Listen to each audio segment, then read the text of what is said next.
Obrigada, Fernando e Fábio. Eu que agradeço o convite e a confiança aí de vocês no nosso trabalho e preparamos isso com bastante carinho, ficamos à disposição para tirar as dúvidas e o tempo é pequeno, a gente fala bastante, mas a ideia é passar um pouco da nossa experiência em relação aos pacientes que precisam transitar entre a prótese auditiva e o implante coclear, né?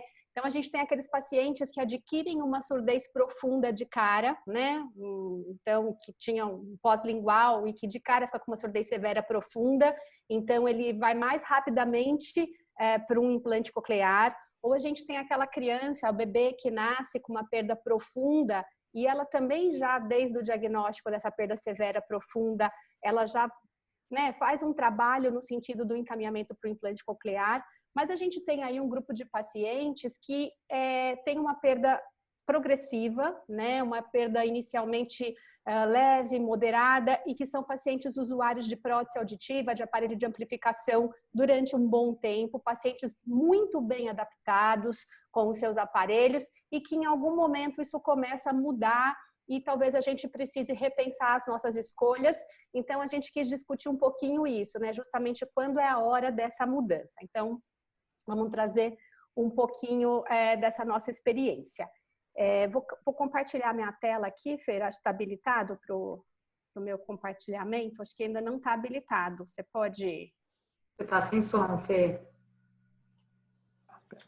Sim, Mari, eu acho que já está compartilhado a tua tela, não está não? Essa tela que está aí não é a minha. Manuela Bittencourt. Então, só um momento. Espera só um momento. Espera aí. Eu vou te tornar anfitrião, tá bom? Tá bom. Daí, quando eu terminar, eu passo a bola para vocês de volta aí. Perfeito. Acho que já deve estar no jeito. Tá.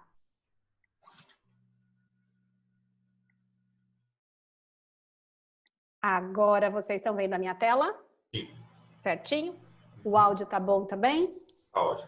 Então tá bom. Então vou começar aqui, vou passar um pouquinho.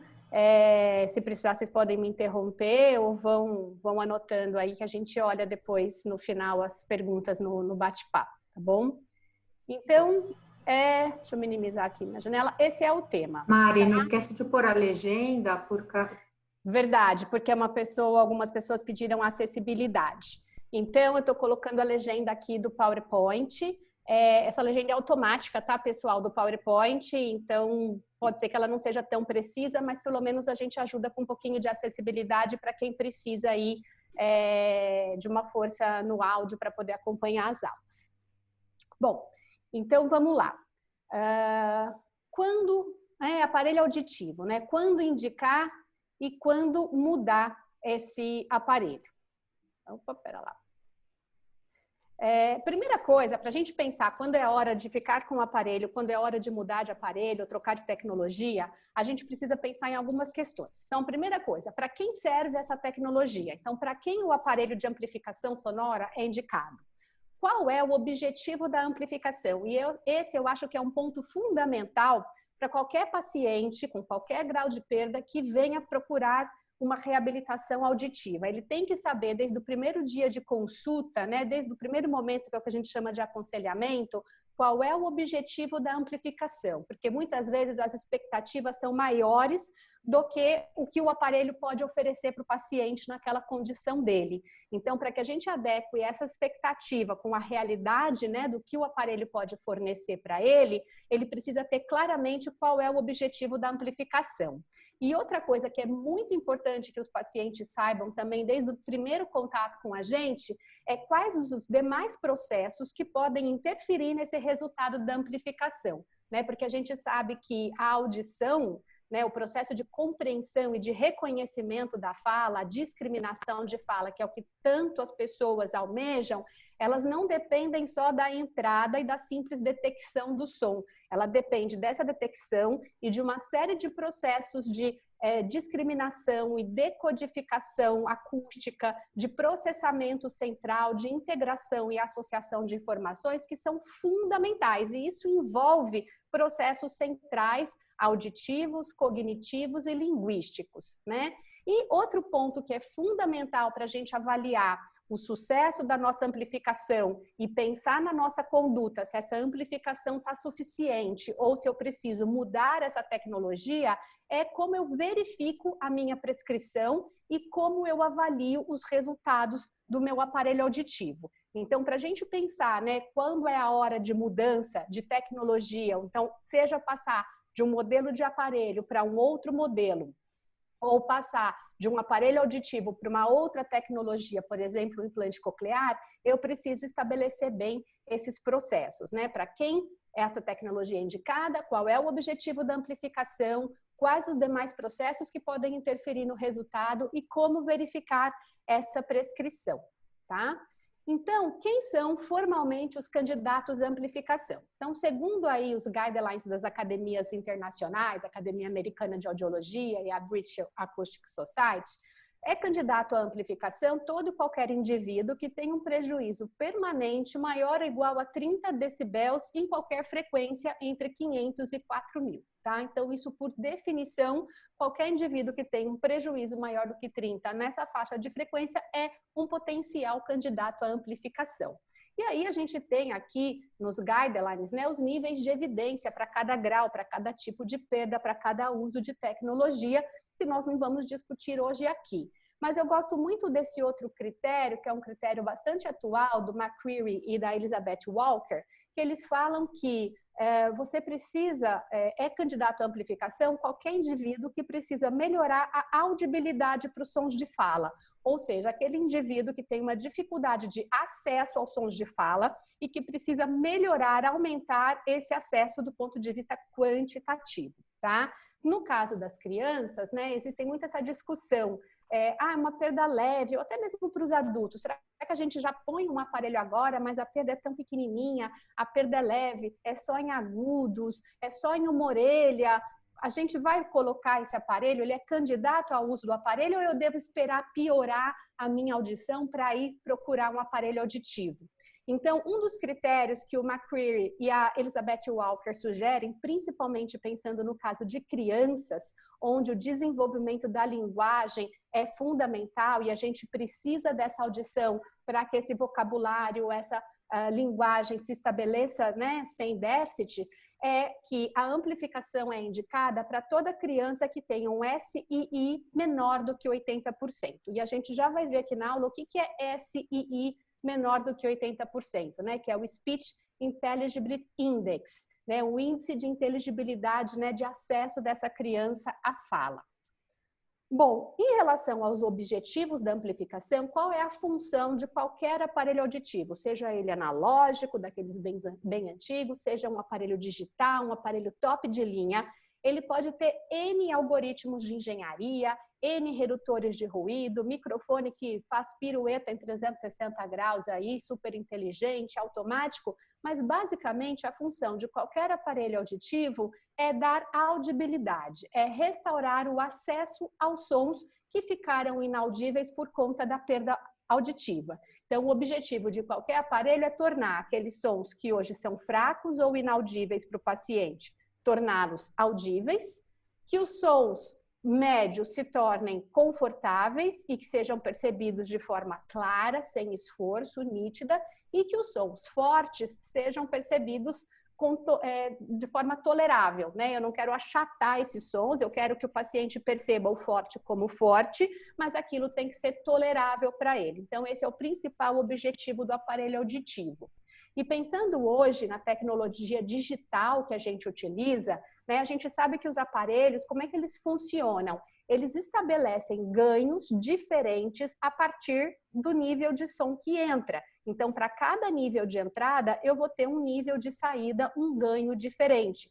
Então, é muito importante que a minha avaliação do aparelho auditivo, né, uma avaliação no sentido de eu verificar se aquele dispositivo está funcionando como prescrito ou como eu imaginei que eu prescrevi ou como eu imaginei que deveria estar, eu preciso que essa avaliação seja realizada para diferentes níveis de entradas. Então, que eu verifique a saída do som na orelha do paciente para cada nível de entrada que entra. Sons fracos, sons médios e sons fortes. Antigamente, a gente utilizava como avaliação o ganho funcional, né, ou a audiometria em campo livre com o aparelho auditivo. Isso ainda é muito válido para avaliação do implante coclear, eu acho que a Sandra vai falar um pouco mais disso, e era muito válido para os aparelhos analógicos, onde o circuito era linear.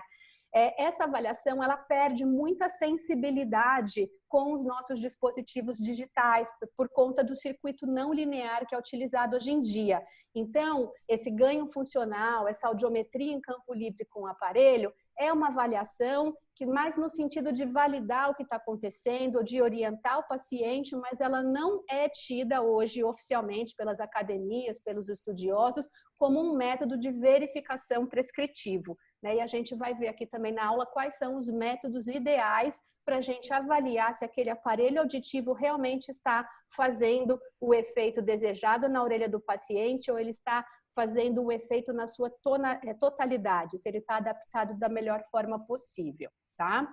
Então, a gente já sabe que ouvir e escutar são processos completamente distintos e que o impacto da deficiência auditiva, ele não tem muito a ver com o grau da perda. Então, o que a gente sabe hoje na literatura é que o impacto da perda, o impacto da falta de acesso, ele não tem uma correlação direta apenas com o grau da perda, né? É muito lógico a gente achar que o indivíduo com perda profunda vai sempre ter mais dificuldade que o indivíduo com uma perda leve. Mas existem outros fatores aí que podem acontecer e podem implicar num impacto maior ou não. Então, por exemplo, o grau da dificuldade auditiva depende também do grau de dificuldade da tarefa que ele vai realizar. Então, se ele vai ouvir num ambiente controlado, como uma cabine acústica, por exemplo, uma lista de palavras mais simples, palavras conhecidas do vocabulário, como o IRF que a gente faz, o SRP, é muito mais fácil o paciente ir bem. Por isso que, às vezes, a gente tem um paciente que tem uma perda leve, uma perda moderada, tem queixa, mas você olha a audiometria e o IRF dele é bom. Você não consegue avaliar o impacto disso. Por quê? Porque o grau de complexidade da tarefa e o controle ambiental no qual a tarefa foi realizada é muito simples, né? Então, a dificuldade não aparece ali, né? Do que se eu avaliar um indivíduo com outro tipo de material de fala, num ambiente com ruído, o grau de complexidade aumenta e a dificuldade dele pode aparecer maior, né? Outra coisa que também impacta nesse acesso do paciente e na dificuldade que ele vai ter, no acesso que ele vai ter, é a competência dos recursos linguísticos e cognitivos. Quanto mais competente é o processamento auditivo e a parte cognitiva e linguística, mais fácil o paciente fazer fechamentos e se sair bem numa situação de teste. Quanto maior dificuldade de processamento, de cognição, ou quanto menor o repertório linguístico desse paciente, mais difícil vai ser para ele fazer esses fechamentos e conseguir entender quando o acesso está limitado. E a qualidade do sinal acústico de entrada. Então, quanto mais claro é o som que chega, quanto menos distorcido é o som que chega, mais fácil o meu processamento processar, né, o meu sistema nervoso central processar essa informação, né? Então, a demanda é menor. Então, quanto mais claro é o som, mais facilita o meu processamento, menor é o meu esforço de escuta. Então, escutar depende de muitos processos além da detecção de som, né? Então, escutar depende de discriminação, de reconhecimento de padrões auditivos espectrais e temporais, da capacidade do meu sistema fazer separação, interação e integração binaural, né? Então, entre as duas orelhas, desempenho com sinais competitivos, desempenho com sinais degradados. Então, tudo isso vai interferir no resultado com a minha amplificação. A gente tem que lembrar que o aparelho auditivo, ele está no sistema auditivo periférico, né? Então, ele é responsável por o quê? Por amplificar aquele som que está chegando e jogar para o meu ouvido interno. Então, quem tem que ter a competência e a eficiência, né, de entender aquilo e de encaminhar aquilo para os meus centros auditivos mais superiores, para o meu córtex, é toda a minha via auditiva central. Então, ele vai me trazer a detecção, ele vai me trazer o acesso, mas eu dependo de todo esse outro sistema aí para conseguir entender o som que está chegando, tá? Então, só para dar um exemplo, o que determina o resultado, né? O que determina o impacto da minha perda auditiva? Então, pensando na classificação internacional de funcionalidades, que ele não vê só a doença em si, mas vê como o indivíduo com essa doença se comporta dentro do meio, a gente pode ter aqui a Maria, que tem uma perda leve e moderada, mas ela não usa um aparelho porque ela tem vergonha, ou ela usa um aparelho que não é o indicado para ela, porque ela quer um bem pequenininho, bem escondidinho, ou esse aparelho não está regulado adequadamente. Então, ela tem uma perda pequena, ela tem um dispositivo, mas ela não está fazendo um uso adequado desse dispositivo. Então, ela começa a evitar situações, né, de ambientes difíceis, de reunião, de grupo, ou seja, a perda é pequena, mas o impacto no dia a dia dela é severo. Por outro lado, eu posso ter aqui o João, que tem uma perda severa profunda, mas ele sempre usou um aparelho, sempre foi bem reabilitado. Quando o aparelho já estava fraco, ele passou para um implante coclear, esse implante está bem mapeado, ele tem acesso aos sons de fala, ele tem um suporte social e familiar bom, ele usa tecnologia assistiva, ou seja, ele tem uma perda severa profunda, mas o impacto na qualidade de vida dele no dia a dia hoje, por conta da reabilitação adequada, é leve, né? Então, a gente não pode pensar no impacto da perda só pelo grau da perda. A gente tem uma série de condições que precisamos levar em consideração. E isso é muito importante no programa de reabilitação auditiva e na forma como a gente vai gerenciar esse indivíduo. E esse tipo de impacto, de esforço de escuta e de fadiga cognitiva e de queda na qualidade de vida, ela também acontece em crianças. A gente tem estudos bastante recentes do grupo de Nashville, da Universidade de Vanderbilt, né? Principalmente as pesquisas do Bess, do Dr. Ben Horsby, eles estudam bastante essa questão do esforço de escuta e fadiga cognitiva na criança, e eles mostram que crianças com perdas auditivas, mesmo de grau leve, elas têm um índice de fadiga mental muito maior do que crianças com audição normal, índice de fadiga mental comparado a crianças com doenças crônicas, né? Por exemplo, crianças com câncer, por exemplo. E de uma forma muito interessante, o índice de fadiga, ele não está associado diretamente ao grau da perda, né? A gente pode imaginar que a criança com perda profunda tem um índice de fadiga maior? Não. O grau de fadiga cognitiva nas crianças com deficiência auditiva, eles estão justamente relacionados às habilidades de linguagem. Quanto melhor essa criança foi reabilitada, quanto melhor é a linguagem dessa criança, menos chance dela fadigar, porque ela consegue fazer fechamento e ela tem estratégias de escuta. A criança que não está bem reabilitada, ela não tem essas estratégias, ela não tem competência para fazer fechamento e ela fadiga mais rápido. E um dado muito importante desses estudos de criança com perda auditiva é que quando você compara a percepção de fadiga das crianças com dos adultos, pais e professores, a gente vê que os adultos subestimam o esforço da criança. Então, eles acham que a criança é desatenta, que a criança é preguiçosa, que a criança é cansada, que a criança é irritada, quando, na verdade, são sintomas de fadiga mental que muitas vezes é acarretada pelo esforço de escuta dessa criança, tá? Então, pensando nesses aspectos, a gente pode entender mais fácil que o fato de eu ter uma mesma perda auditiva em pessoas diferentes, eu posso ter processos de reabilitação e necessidades de equipamentos completamente diferentes. Então, eu posso ter essa mesma perda em 4 indivíduos, só que com históricos totalmente diferentes, com condições cognitivas, linguísticas e centrais diferentes, com tempo de privação sensorial diferente, com idades diferentes, e eu vou fazer processos de escolha de aparelho, de escolha de molde e de treinamento e terapia completamente diferente em cada um desses casos. Então, todo estudo, ele tem que ser muito individualizado. Não existe um aparelho que é bom para todo mundo, né? Existe um aparelho que é bom para aquele indivíduo, né? E um mesmo indivíduo com a mesma perda pode ficar muito bem com um aparelho básico e o outro necessitar de um aparelho com uma tecnologia mais avançada. Então, a gente sempre tem que estudar esse indivíduo olhando, né, para aquela história, para aquele caso, para aquelas necessidades.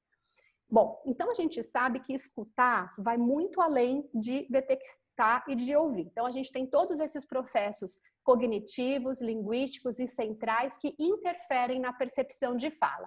Mas eu gosto muito dessa frase do David Pascal, que não é atual, é dos anos 80, e ele fala isso já claramente naquela época. Embora seja verdade que a mera detecção de um som não garanta o seu reconhecimento, é mais verdadeiro ainda que, sem detecção, a probabilidade de identificação correta está muito diminuída.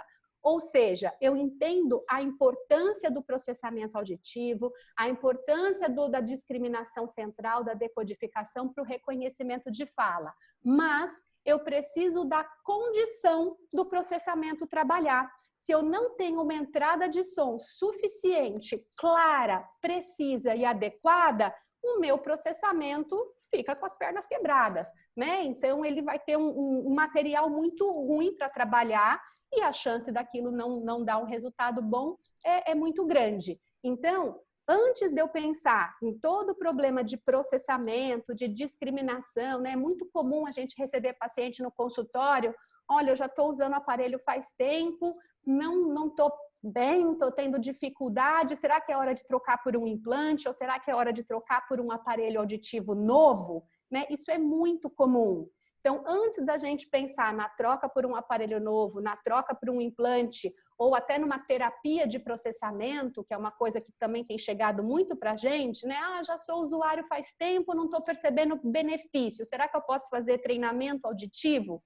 Então, antes de pensar nisso, eu tenho que checar o quê? Se a minha detecção está correta. Eu tenho que verificar se eu tenho condições para processar, né? Se eu não tenho condições para processar, como é que eu vou garantir todo o restante? Então, isso é fundamental. Eu tenho que ter condição de processar. Como é que eu avalio se o indivíduo tem condição de processar? Então, a primeira coisa que a gente tem que verificar no processo, antes de fazer um monte de teste de percepção de fala, um monte de teste de processamento, ou antes de sugerir uma nova tecnologia para esse paciente, é checar a audibilidade. Qual é o acesso que ele está tendo com este dispositivo? E será que esse acesso é o melhor possível? Ou eu posso ter um acesso melhor nessa condição, né?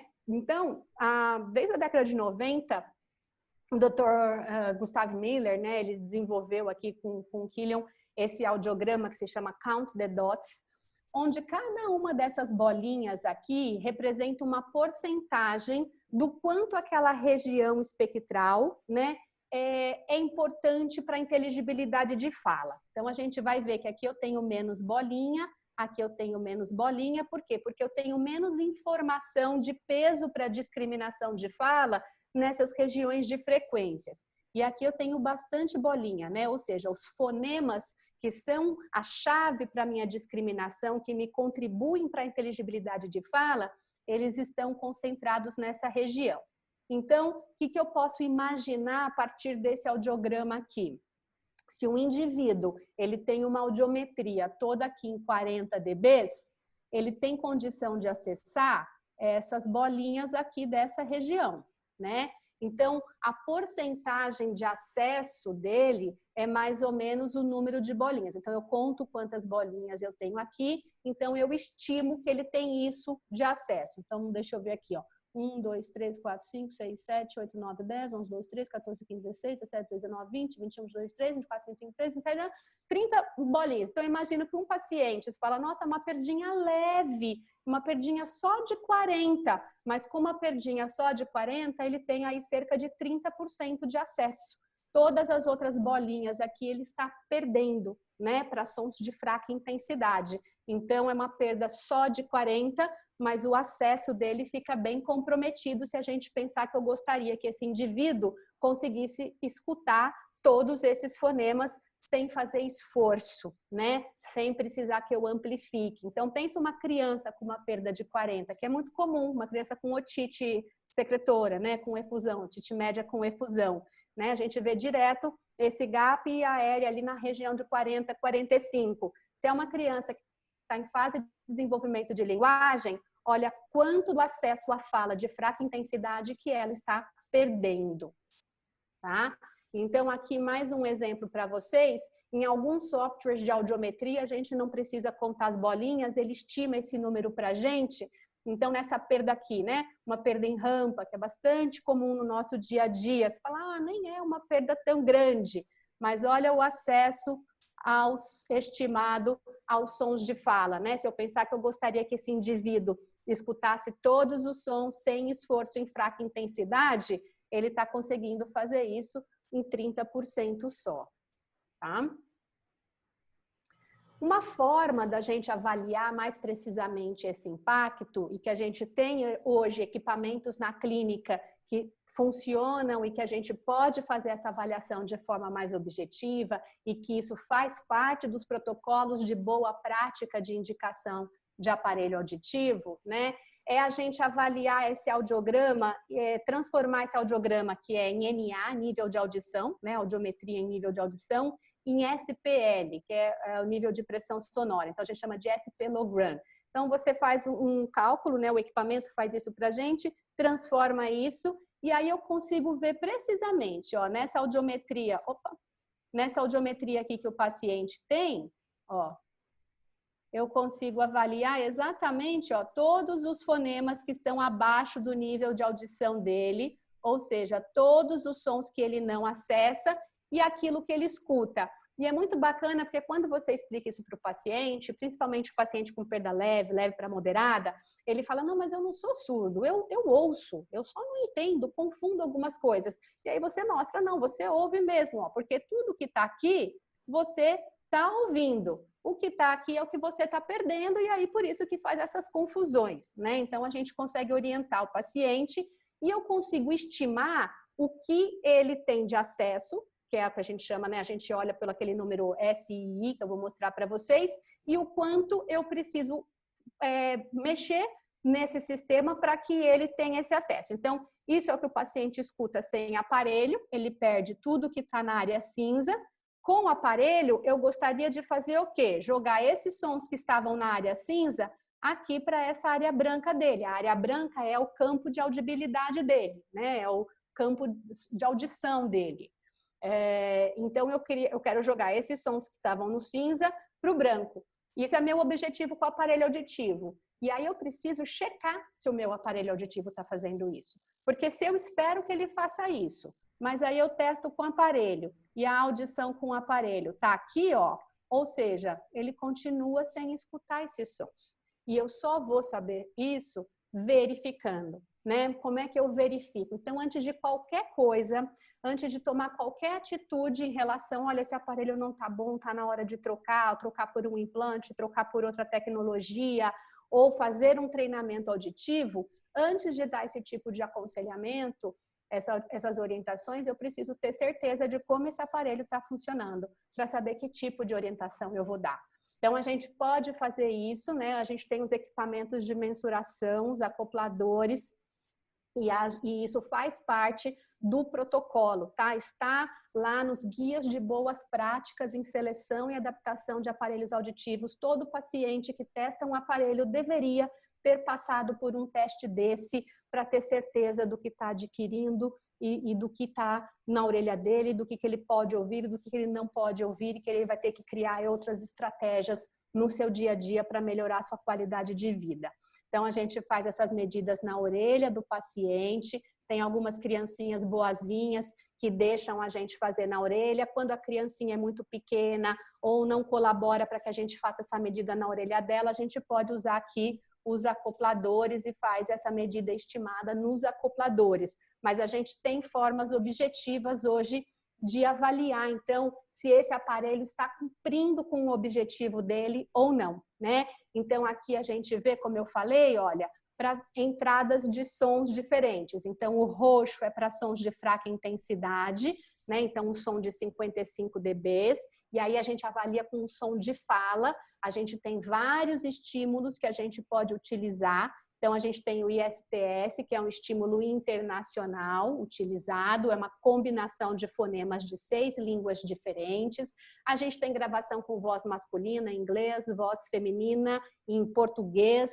A gente pode fazer isso a viva voz, mas a gente faz o quê? A gente dá um som de fala em intensidades diferentes, então 55, 65, 75 dBs, e eu vejo quanto está saindo objetivamente na orelha do paciente. Ou seja, eu vejo se o aparelho está cumprindo com a prescrição.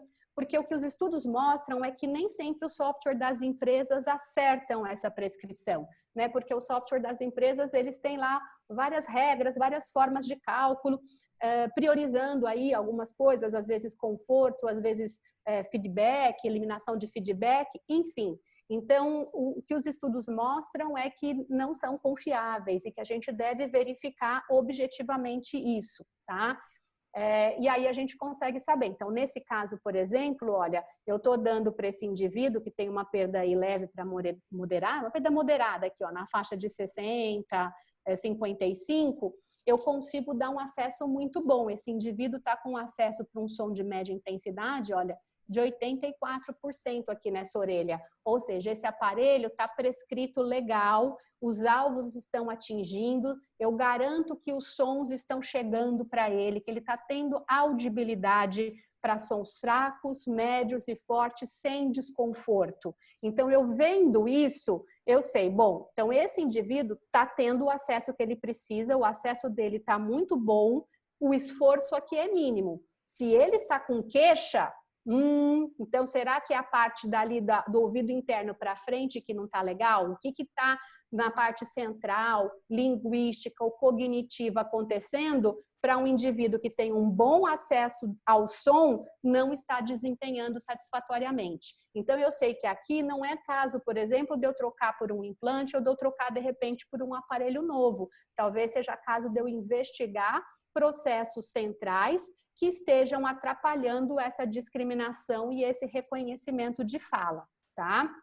Esse número que eu mostrei para vocês, o SI, que é o Speech Intelligibility Index, então ele nos dá, né, através desse cálculo matemático, onde ele computa o acesso aos sons em condições que levam em conta ruído, reverberação. Por isso que ele é diferente do IRF, que é feito numa situação totalmente controlada e facilitada para o paciente. O SI ele sempre vai ser mais baixo que o IRF do paciente, normalmente, porque ele computa todas essas questões aí do ambiente e eu consigo ter uma ideia por esse número, quanto esse paciente pode desempenhar. Então, por exemplo, aqui, olha, um SII, um indivíduo que tem um acesso ali objetivo de 70%, eu sei que numa condição de dígitos, num teste de dígitos, que são números, é um teste de um contexto muito fácil, um contexto fechado, ele vai desempenhar aqui, ó, muito bem, ele vai estar desempenhando quase 90%, tá? Já testes de sentenças, testes de palavras que são mais difíceis, que tem um contexto mais difícil, ele vai estar desempenhando aqui perto de 80%. Então, eu espero aí, através desse SI, eu estimo, né, alguns trabalhos estimam o quanto esse paciente poderia desempenhar em relação à sua percepção de fala. E mais legal que isso, a gente tem aqui alguns estudos, inclusive estudos nacionais que replicaram esse gráfico, né? Então a gente tem a Renata Figueiredo, que fez para crianças na PUC com DSL, a gente tem a Mariana, que fez na Santa Casa com a Regra Now, com adultos. Então a gente tem um gráfico do que a gente espera de SI, mais ou menos, para cada grau de perda. Então, por exemplo, se eu tenho um indivíduo com uma perda auditiva aqui, né, de 55 dBs, por exemplo, em média, uma média tritonal ali de 55 dBs, sem aparelho, ele vai ter um SI de 10%, 20%, 15%. Com o aparelho, eu espero que isso chegue aqui, ó, pelo menos a 70%. Então, se eu pego um indivíduo que tem uma perdinha ali de 50, 60, faço essa medida e esse aparelho não está me respondendo em 70%, eu sei que esse aparelho não está regulado na sua totalidade. Então, pode ser que a dificuldade não seja do paciente, não seja do processamento, não seja mudar de tecnologia, seja adequar a tecnologia que ele tem, porque ele pode estar fazendo esforço, porque está com pouco acesso. né? Então, a gente consegue ter essas estimativas. Então, por exemplo, um indivíduo com uma perda leve, a gente espera que esse SI dele seja com um aparelho de 80% ou mais. E esse número ele vai caindo 8% cada vez que o meu limiar cai 10 dBs. Então, por exemplo, uma perda de 70 dBs, uma perda aí já mais moderadona, eu espero que ele tenha pelo menos 50% de SI. E tem alguns autores que estimam que o indivíduo que está com 30%, 40% e compatível com o grau de perda, então o SI aqui ó, de 40% são os indivíduos que já estão aqui ó, com essa média, uma perda mais profunda. Aí seria o ponto da gente começar a pensar se realmente vale manter o aparelho auditivo ou trocar de tecnologia, né? Então, alguns autores discutem aí esse indivíduo entre 30% e 40%, que é um indivíduo que a gente fala red flag, né? Que ele tem um acesso muito limitado e ele realmente vai ter mais dificuldade com a sua percepção de fala. Então, são esses indivíduos aí que a gente precisa começar a pensar em outras opções. Então, só para a título de curiosidade, aqui um paciente que ele tem aqui uma média, né, nas frequências aqui, na média de 500, 1002, ele tem aí 55, 60, não mais que isso, uma perda moderada, tá? E ele estava com SI aqui bastante ruim. O que a gente vê aqui, ó? Que para sons fracos, olha quanto abaixo do alvo esse aparelho estava. Então, praticamente a totalidade do aparelho estava ainda, olha, na área cinza desse paciente, né? Ou seja, ele estava com um aparelho de tecnologia top de linha, estava bonitinho esteticamente, porque estava com tubo fino, a olivinha, e a gente vê que estava com uma adaptação totalmente aberta, não tinha nenhuma oclusão, mas ele também não tinha ganho, né? E ele veio para trocar de aparelho, para fazer treinamento auditivo, porque não estava satisfeito.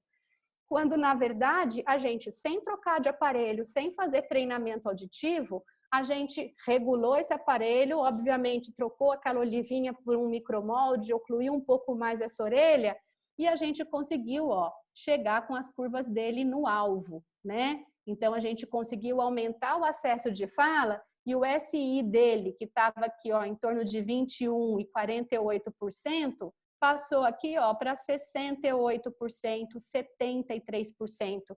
Gente, então, assim, de 40% para 73% faz muita diferença na facilidade, na clareza com que o paciente escuta, né? Então, o paciente saiu feliz, nem quer fazer exercício, nem voltou ainda no retorno de acompanhamento, não está com queixa do aparelho, e ficou mais feliz ainda porque vai economizar, porque ele estava já pensando em trocar de tecnologia, e não era essa a questão, né?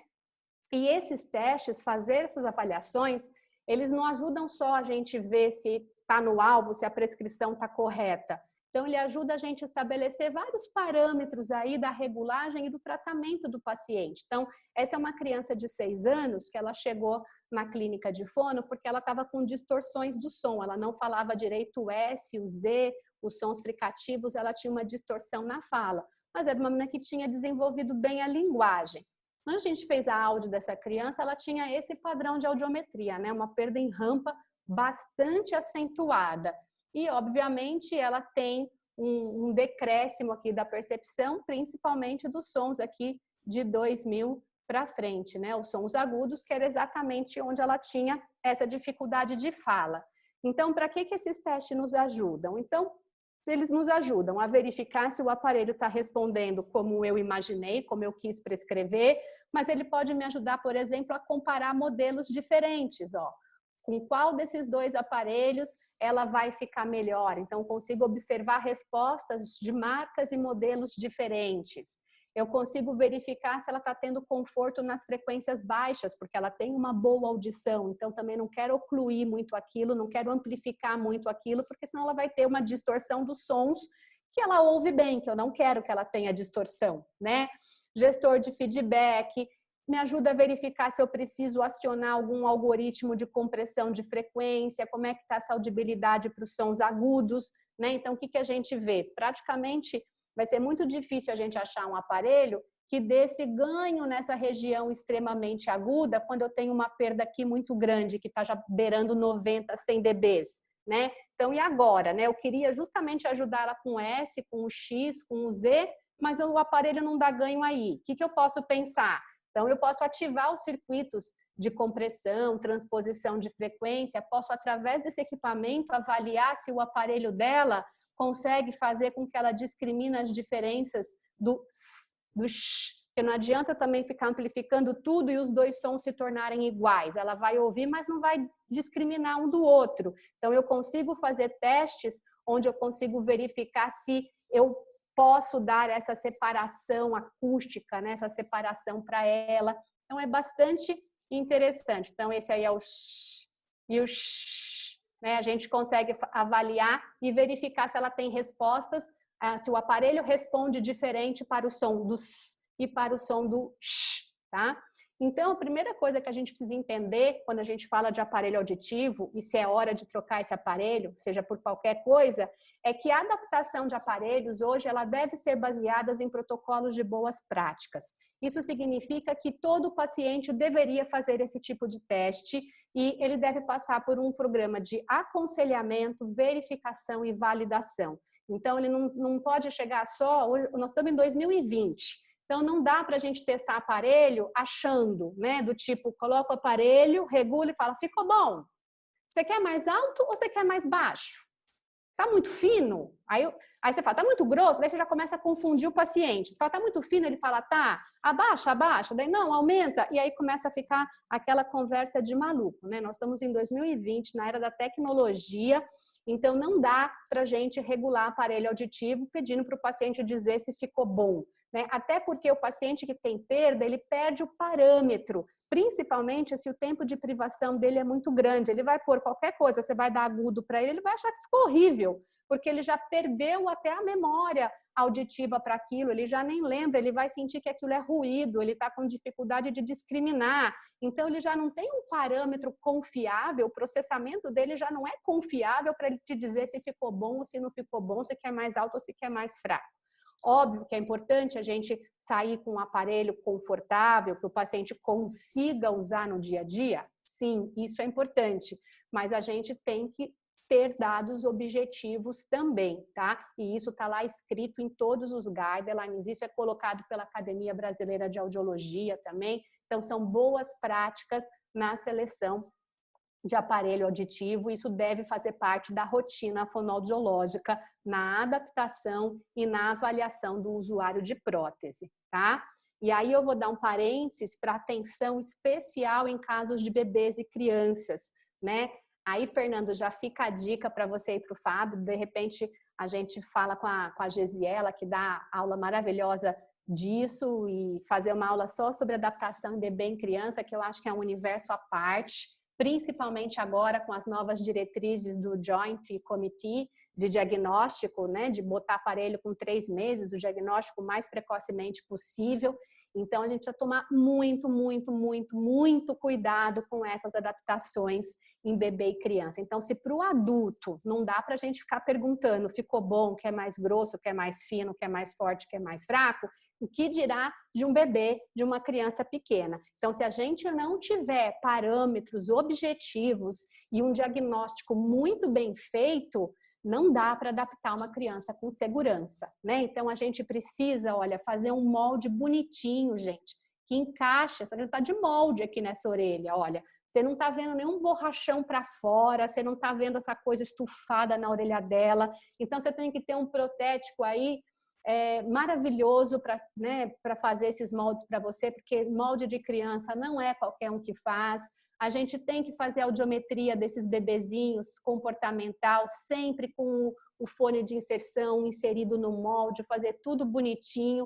Tem que fazer a RECD, porque o tamanho do conduto do bebê é muito diferente do conduto do adulto, então a gente tem que fazer essas correções no software na hora de programar o aparelho, né? Então, assim, as medidas objetivas são imprescindíveis na adaptação de um bebê, de uma criança pequena. Não dá para adaptar aparelho só confiando no software da empresa e no que a mãe vai te falar depois de, né? A gente tem que ter segurança, a gente tem que ter responsabilidade, a gente tem que ter ética na hora de adaptar aparelho em criança. Então, essas medidas são imprescindíveis, tá? E aí também tomar muito cuidado com as nossas escolhas, né? A criança, gente, ela precisa de conforto e audibilidade. Ela não precisa de estética. A estética é a nossa última opção com criança. Então, a gente está falando de bebezinhos, de crianças que têm conduto pequenininho. Então, assim, eu sei que é muito lindo o receptor no canal, os adultos amam, mas, gente, olha aqui o tamanho do receptor e o tamanho do conduto da criança. O tamanho do tubo fino, olha quanto ele é maior, né? Se você medir na régua, ele teria que estar inserido aqui quase que 17, 18 milímetros. E às vezes a criança não tem isso de conduto. E aí faz uma adaptação, fica o negócio para fora, não fica confortável, não fica adequado. Então, criança precisa de aparelho de criança, de adaptação de criança. E as crianças gostam. Quem pensa em estética é o adulto, né? Quem pensa no bullying é o adulto, porque essas crianças aqui adoram, elas enfeitam o aparelho, colorem o aparelho. Então, a gente precisa também pensar em tudo isso quando for adaptar os nossos pequenininhos, né? Às vezes a gente pega a criança com perda moderada para severa, que vem para uma avaliação já de implante coclear, porque a mãe não está vendo ganho, não está vendo desenvolvimento de linguagem, né? E quando você vai ver, a criança está com um aparelho completamente mal adaptado. Você reajusta esse molde, reajusta esse aparelho, coloca uma adaptação adequada, uma prescrição adequada e o desenvolvimento da criança faz assim. Então, isso é muito sério. Adaptação em bebê e criança pequena é muito sério, né? Porque a gente está diretamente correlacionada com o que aquela criança vai perceber e o que ela vai aprender, né? O ouvido é a porta do cérebro. Então, se você está entrando com um som de má qualidade, um som distorcido, um som com limitação de acesso, você vai estar prejudicando o desenvolvimento cerebral dessa criança. Então, é muito sério tudo isso, né? Bom, então os fatores de sucesso da reabilitação auditiva, ele envolve N parâmetros, desde a integridade auditiva, a integridade do dispositivo, uso do dispositivo, né? O paciente que usa 1 hora por dia não vai sair do quadro de privação. Para ele sair de um quadro de privação, ele precisa ter um uso aí médio de 10 horas por dia, pelo menos, né? Então, a gente tem que pensar em tudo isso. E pensar que o aparelho auditivo não trabalha sozinho. A gente tem algumas coisas que podem ajudar esse aparelho auditivo a fazer um trabalho melhor, que são os sistemas auxiliares de escuta.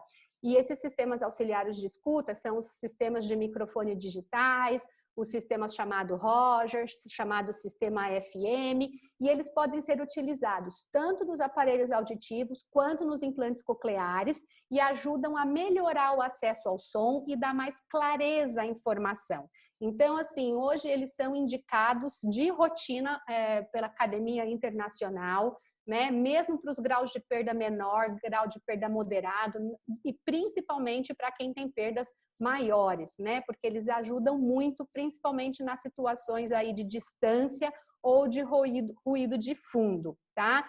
E aqui só para eu dar um exemplo, né, da questão da adaptação, essa é uma criança de 5 anos e ela nasceu com essa perda unilateral e até os 5 anos essa mãe escutou que não tinha nada para ser feito. Que não tinha, a menina falava, tinha desenvolvido fala, ela não tinha alteração de fala mesmo, ela fala bonitinho, fala pra caramba, fala super bem, tem uma orelha boa e que não precisava fazer nada, que não tinha o que ser feito, porque a perda era muito severa, uma perda profunda ali do lado esquerdo e tal. Aí essa mãe, incomodada com isso, e aí ela entra nas redes sociais e ela participa de grupos de Facebook, né, de usuários de prótese, implante, e ela foi ouvir opiniões de outros profissionais. Então, ela ouviu que ela poderia colocar implante nesse lado esquerdo, mas que isso não se fazia no Brasil e que ela teria que ir para fora. Ela ficou um pouco incomodada. Ela também ouviu que ela poderia colocar uma prótese de condução óssea, mas também aquela coisa cirúrgica, nossa, mas será que eu preciso fazer cirurgia ou não? E ouviu do cross também, né? Então, a primeira coisa que a gente pensa, essa criança tem 5 anos. Quem já adaptou cross aqui sabe que a gente adapta cross com um tubinho, né? Tubinho fino, desse tipo aqui, né? E as crianças pequenininhas, elas falam, tubinho fino com oliva machuca, porque eu não posso ocluir a orelha boa dela, né? Se eu botar uma coisa moldão ali, eu vou ocluir a orelha boa, não posso. Então, tem que ser o tubinho fino com a oliva. Não tem tamanho, a oliva fina cutuca lá dentro, a criança se incomoda. Então, também não é o ideal para essa faixa etária. Também tem alguns estudos que falam que esses sistemas, né, de cruzamento, de você passar o lado pior para o lado melhor nessa faixa etária pré-escolar, também é muito discutido na literatura, porque essas crianças ainda não têm maturidade central para dar conta dessa informação bilateral de um lado só. Então, alguns pesquisadores acham que a gente não deve indicar esses tipos de sistemas de cruzamento, de roteamento de sinal nessa faixa etária. Isso é para pacientes numa idade um pouquinho mais avançada. Então, assim, fisicamente não é confortável e do ponto de vista de processamento central não é a melhor evidência, não é o mais indicado nessa faixa etária, né? E aí a gente olhou, a menina tinha limiar, a gente pensou, né? Eu e Gesiela, por que não tentar o aparelho auditivo? Então, vamos tentar o aparelho auditivo. Colocamos um aparelho compatível com esse grau de perda, um aparelho Super Power, com um moldezinho de silicone, e ela tem isso daqui, ó, de ganho. Não tem um acesso de 60% a 70%? Não, o acesso que ela tem, o SI dela é compatível com o grau de perda dela, tá lá nos 40%, 50%, até que eu acho até bom para a perda que ela tem. Ela tem até uma resposta bem boa, se vocês olharem aqui com o aparelho, para o grau de perda que ela tem. E ela usa o sistema FM na escola, né? Essa criança que até os 5 anos foi desacreditada, quando você olha o datalog dela, ela usa 11 horas por dia esse aparelho. Ela não tira o aparelho. Ela usa na escola o tempo todo. Ou seja, por que não tentar? Por que não dar chance de escutar? Por que não dar chance de aproveitar esse restinho que ela tem? Então, ela tem esse aparelho, tem o FM, ela usa bonitinho isso em sala de aula, usa o aparelho cor-de-rosa, fofinho, o dia todo, né? Então, uma adaptação super bem sucedida. Então, é aquela questão do impacto. Perda profunda, mas qualidade de vida com impacto mínimo, né? Ela está super feliz com o aparelhinho dela, tá? Então, esses sistemas FMs, eles devem ser usados só na escola? Também acho que merece uma outra aula aí, Fer e Fábio, depois, se vocês quiserem, só sobre esses dispositivos auxiliares de escuta, mas hoje o que a gente tem visto de estudos na literatura, né, estudos bem recentes, do Benítez Barreira, de 2019, mostram que as crianças que usam esse dispositivo em casa, também na fase de aquisição de linguagem, elas ganham um vocabulário plus, né, porque você garante a fala à distância e você garante um sinal claro e preciso. Então, é uma coisa aí para a gente pensar. Mas, né, e quando essa audibilidade começa a ficar reduzida? Que até agora eu mostrei para vocês casos de sucesso, né, onde a gente verifica o aparelho, onde a gente faz uma adaptação correta e fica todo mundo bem com SI bom. Mas e quando a gente não consegue atingir isso ou quando essa perda começa a progredir? E aí, quando a perda começa a progredir e o SI começa a baixar, o nível de esforço começa a aumentar. Quando o nível de esforço começa a aumentar, a fadiga começa a acontecer. E aí a qualidade de vida começa a cair, ou se é uma criança em fase de aquisição, esse desenvolvimento começa a correr riscos, né? Então eu brinco, a gente não pode mudar o mundo, a perda está progredindo, eu não consigo, muitas vezes os pais falam, não tem nada que a gente possa tomar, não tem nenhum remédio, não tem o que fazer. Eu pensei que usando o aparelho ia estagnar essa perda, né? Infelizmente, hoje a gente não tem, né, na maioria dos casos, como frear, a não ser que você tenha uma etiologia muito conhecida e que você consiga, daí, Fernando e Fábio, vocês podem falar melhor disso, mas, em geral, as perdas que são de caráter progressivo, elas progridem. Então, a gente não consegue mudar isso, mas a gente pode mudar as nossas escolhas, né? E aí, quando é hora de mudar as nossas escolhas? Então, como eu sou muito boazinha, eu falei super do aparelho, da verificação, da adaptação, e agora eu vou jogar minhas bombas. Então, eu trouxe 3 casos aqui para jogar para a Sandra, para o Fernando e para o Fábio, para a gente saber se é hora de mudar as nossas escolhas. Então, vou apresentar os 3 casos e aí eles me contam se a gente tem que mudar essas adaptações. Então, o primeiro caso é um garoto que chegou com 6 anos, né? Em 2017, tem o Olavo que está na plateia, já sabe o final dessa história, mas enfim. E ele tem uma perda que começou, antes disso, ele começou com uma perda, fez uma adaptação de aparelho inicial, ficou muito bem adaptado, essa perda progrediu, ele precisou trocar de aparelho por um mais potente, porque aquele aparelho inicial já não dava mais conta. nós trocamos o aparelho e quando ele chegou, ele chegou já para uma avaliação inicial aí de implante, né? Ele chegou aí via Dr. Fernando, já pensando no implante coclear com essa perda aqui, né? Mas existia uma série de fatores, inclusive fatores socioemocionais da família, que talvez um implante naquele momento fosse demais. E com a troca de aparelho dele, era um menino que mesmo na audiometria, com essa audiometria aqui, já com uma perda bem severa, ele tinha uma discriminação de fala boa, né? Então, ele já não estava tão bem com a verificação, porque o aparelho inicial estava fraco, a gente trocou esse aparelho, então ele atingiu aqui, como a gente pode ver, um ganho melhor com esse aparelho, então ele tinha aqui ó, um SI em torno de 50%, que para uma perda severa é ok, né? A gente viu ali que para as perdas de 70% tem que ter no mínimo 50%, ele tinha já uma média ali em 80% e tinha esse 50%, e a avaliação de percepção de fala dele estava ok, né? Era um menino que estava desenvolvendo bem, não tinha uma queixa escolar, tinha um índice aí de percepção de fala, que daí eu acho que a Sandra vai explicar um pouquinho mais esses testes bem, e a gente indicou, pelo menos para facilitar na escola, também o sistema FM. Então, ele ficou usando esse aparelho e esse sistema FM. Porém, essa perda passou um ano, começou a progredir, mas ele ainda mantinha aí até fevereiro de 2019 índices satisfatórios nos testes de percepção de fala. E aí a gente já começou até a fazer os testes de percepção de fala com ruído e ele conseguia com dificuldade, mas conseguia realizar, né? Mas a gente via que ali tinha que avisar a família que o gato subiu no telhado, né?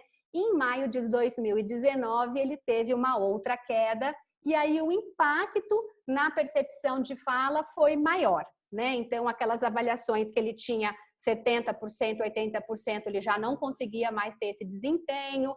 Ele conseguia um pouco, né, de percepção de fala no ruído, já não conseguia esse desempenho. E aí eu pergunto para vocês, para os dois otorrinos e para a Sandra, é hora de mudar para o implante coclear? Chegou o momento, né? Ou a gente já deveria ter feito isso antes, tá? Aí um caso 2 aqui. Então vão anotando os casos para vocês me responderem tudo. Esse menino chegou em 2014 com 6 anos de idade, até os 6 anos, 0 queixa. Na verdade, ele começou a ter uma queixa na escola de que ele estava muito agitado, rouquidão, e aí a mãe foi pro otorrino para ver a rouquidão, e estava pensando, né, aquela coisa, e porque foi no otorrino, viu a rouquidão, não tinha nada, fez a otoscopia, vamos fazer uma áudio. Quando veio a áudio estava desse jeito. Não tinha histórico de atraso no desenvolvimento, não tinha alteração de fala, não tinha alteração de linguagem, e ele já tinha um ouvido direito aí severo profundo e um ouvido esquerdo com uma perda leve ascendente. Esse menino pesquisou tudo, exames de sangue todos, genéticos todos, fez testes metabólicos, até alimentação eles mudaram e não descobriram até hoje qual é a causa.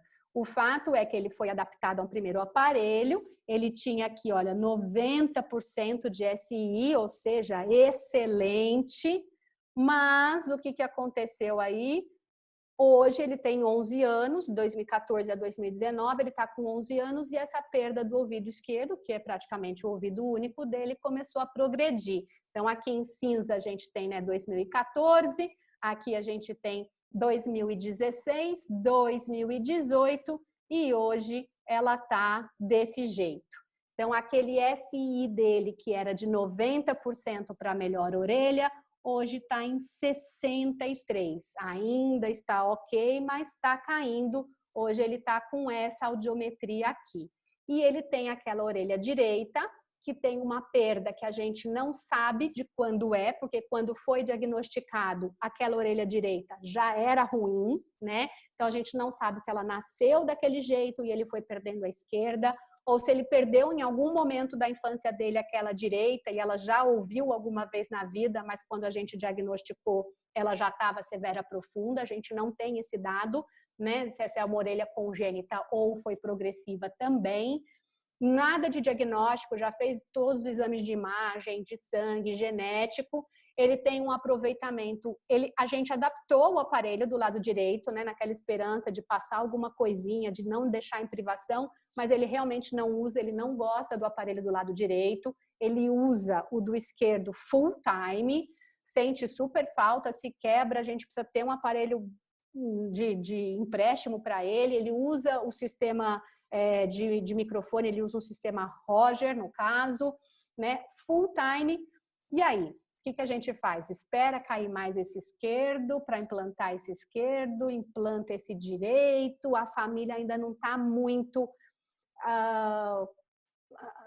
ainda gosta do aparelho, ainda não está muito confortável com a ideia do implante. Então, eu queria ouvir de vocês aí o que vocês acham desse caso.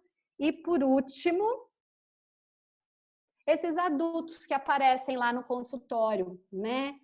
Esses adultos com essas perdas lindas, que eu acho que as fonos que trabalham com adaptação de prótese, que estão assistindo, devem estar rindo da minha cara aqui, né? Ou devem lembrar dos casos que elas já pegaram com essas perdas e têm vontade de chorar. O que a gente faz com esses casos, né? Que é o paciente que tem limiares totalmente normais aqui, em algumas frequências, né? Olha essa aqui, tudo normal até 1000 e de repente despenca e some. Se você bota um aparelho para dar o agudo, fica ruim o grave. Se você desoclui para ficar bom o grave, você não chega no agudo. E aí, desses 4 casos que nós temos, os 2 que estão com estrelinha quiseram ficar com o aparelho, usam direitinho, usam o aparelho com sistemas de transposição ou de compressão de frequência, enfim, mas não tem aquele benefício, né? A verificação não devolve, a gente vê que não atinge esse agudo, eles precisam usar ainda em muitas situações a leitura labial, posicionamento, estratégias compensatórias, e esses 2 não perceberam benefício nenhum com os aparelhos e não quiseram usar os aparelhos. O que a gente faz nesses casos? Então, eu passo a bola para vocês, Fernando, Fábio e Sandra, se quiserem já me tirar o microfone aqui, eu aguardo os comentários. Muito obrigada. Só voltando a ativar aqui agora o microfone, Mari, deixa eu ativar aqui o do Fábio também e da Sandra. Só um minutinho aqui. Já vou aproveitar e falar. O primeiro caso eu conheço, porque é um caso que a gente trabalhou junto nele, né? E o que é um diferencial desse primeiro caso, dessa criança, era que era uma criança intelectualmente bastante privilegiada. Acho que você lembra disso. Então, ele era trilíngue, salvo engano. Bilíngue, né? Bilíngue, acho que ele fala com fluência o francês, português e alguma coisa do inglês, né? Na escola ele pega. Então, isso acho que já ajuda bastante para ele ter, mesmo com essa intensidade de perda, um desempenho tão bom com o aparelho auditivo. No entanto, de fato, ele apresentou essa piora dos limiares progressivos e isso começou a comprometer bastante aí o desempenho dele e, como você disse, aumentar o esforço, né? Por isso, o fonoaudiólogo dele, o Olavo, está aqui, ele colocou que é isso mesmo, fluente em português, fluente em francês e com alguma noção de inglês, isso mesmo. Legal. Até se você quiser colaborar, Olavo, põe aí. Tá, joia. Agradeço aí a participação do Olavo. Fê, você quer fazer a apresentação da aula e vocês comentam no final? Pode ser. Porque eu vou fazer